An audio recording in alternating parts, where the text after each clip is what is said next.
This module focuses on the concept of disability and how it can be approached based on different theoretical perspectives. Indeed, as any other concept, the perspective we adopt to look at disability influences how we value it and our attitude towards it. To understand the phenomenon of elimination linked to disability, we need to trace it back in time. Going back to ancient Greece and the Middle Age, the concept of kalos kai agathos, which means coincidence between beauty and good, would lead to associating diversity and disability to a sign of evil. For instance, Plato would affirm that physically ill individuals were to be left to die since medicine's purpose was to cure healthy citizens in body and spirit. This mindset can be considered the point of origin of eugenics, a set of beliefs according to which the genetic quality of human population can be improved by eliminating people and groups judged to be inferior. Further in time, in the 19th century, social Darwinism theories will spread around the intellectual world and change the view of humankind, producing racial anthropology and reaching their apex during the Nazi regime.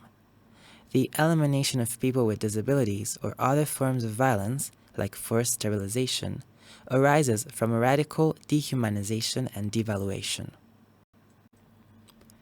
With the term segregation, we refer to the contexts in which people with disabilities are separated from community life and prevented from undertaking everyday activities, such as catching public transport, getting a job, or living in appropriate housing.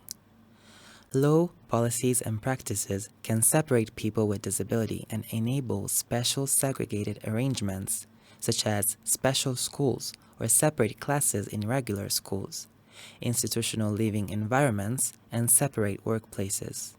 Historically, people with disabilities have been segregated in residential facilities or institutions as a form of discrimination. To understand how the view on disability can shift from discrimination to inclusion, we are going to walk you through 3 fundamental steps that the Italian school system took to achieve scholastic inclusion and shut down special schools, since it represents a pioneer case. We can identify 3 phases. The phase of insertion refers to a process that led to the physical presence of students with disabilities in ordinary classes of Italian schools. Insertion is linked to a mere presence of students with disabilities. Therefore, there are no specific interventions on the school context, which means a lack of didactic tools, laws, and a presence of barriers. Integration refers to a process of intervention on the education of students with disabilities only in order to improve their adaptation in the school context. By identifying compensative tool and organizational aspects, the focus is restricted on the educational aspect and the individual student with disability. It led to a specialistic and compensative response. The aim is to increase their adaptation with interventions that can fill the gap to achieve common educational standards. With the phase of inclusion, we refer to a process that aims at guaranteeing the right to education for all. In this framework, school operates to welcome every diversity by redefining its organization, methods, and approaches, taking in consideration all students, not only those with disabilities. The focus is on the context because the context must be organized and set to guarantee all students' learning and participation through didactic interventions based on individualization and personalization. With reference to the Palestinian context, the Palestinian Ministry of Education and Higher Education has demonstrated a significant commitment to providing inclusive education for all students. An initial project on inclusive education was launched in 1997, aiming at accommodating every student beyond their diversities. In this pilot phase, training sessions and awareness-raising meetings involving directors, teachers, students, and parents were delivered, with initial work towards the creation of inclusive educational environments. In the 2000s, the project was turned into a comprehensive program reaching all schools between 2006 and 2007, with significant efforts to provide proper school equipment, adapt school infrastructures, and foster school staff competencies. However, many challenges were faced due to external constraints. Such obstacles consisted in lack of special education teachers, high student-to-teacher ratios, curriculum density, inadequate training, and the absence of standardized policies. To further overcome such challenges, in 2014, a structured policy for inclusive education was launched as a regulation tool which is under continuous refinements based on feedbacks from engaged stakeholders. Disability can be considered as a condition rather than someone's feature. Its interpretation, however, changed through time. We are going to present 4 different interpretational approaches that subsequently arose. According to the medical approach, disability is seen in terms of a disease or deficit and is consequently treated as such. The person with disability is perceived as an individual who needs medical intervention and assistance because they are not capable of taking care of themselves. There is no room for seeing their potential. This approach can be considered as excluding and diminishing since it focuses on the medical aspects of disability that needs to be fixed and prevents people with disability from being independent and making choices in their own lives. The International Classification of Impairment, Disability, and Handicaps, published by the World Health Organization in 1980, properly represents this approach and was created as a tool to analyze and treat disabilities. According to the social model, disability is seen as the result of the interaction between someone's deficit and society.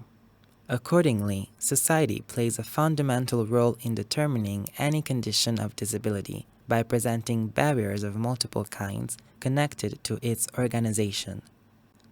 If barriers are removed, disabled people can be independent and live their lives in equity. This model was promoted by Mike Oliver, a disabled academic, as a civil rights-based approach developed by disabled people in response to the medical model, rejecting the idea that the main issue of a person with disability is their damage or need of a cure. Promoted by the World Health Organization from 2001, the biopsychosocial model presents an ecological approach to disability by defining it as the result of the interaction between biological factors such as deficits or dysfunctions, psychological factors such as personal satisfaction or desires, and social factors.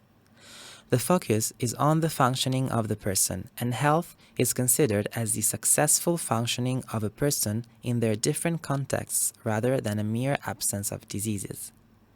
The International Classification of Functioning, Disability, and Health, ICF, embodies this model by presenting a framework for describing and organizing information on functioning, health, and disability. The human rights approach, promoted by the United Nations throughout the UN Convention on the Rights of Persons with Disabilities, is based on human rights and represents a cultural revolution in terms of approaches to disability. Indeed, it focuses on the need for people with disability to be granted with the same rights and duties of any other citizen in order to achieve full equality. This model led to a shift in policies and laws. Inclusion is the product of a process that is reversible. This is why we cannot take these models for granted, and we need to keep in mind what they convey in terms of values and perceptions. Ignoring the potential of a person with disability cannot lead to anything but discrimination, as well as acknowledging their rights is the only way through which inclusion can be achieved. This slide shows some of the strategic areas linked to the inclusive education policy developed by the Ministry of Education and Higher Education. The policy is based on a collaborative work to fulfill international obligations: quality in education, violence-free contexts, support from childhood to adult education, active participation of local communities, and so on. Keep in mind these key themes. We will touch upon them throughout this training. You can find out more on inclusive education policies by clicking on the green box. Now it's your turn. Choose a context, like your school, your town, or others, and answer to these perceptions and rights questions.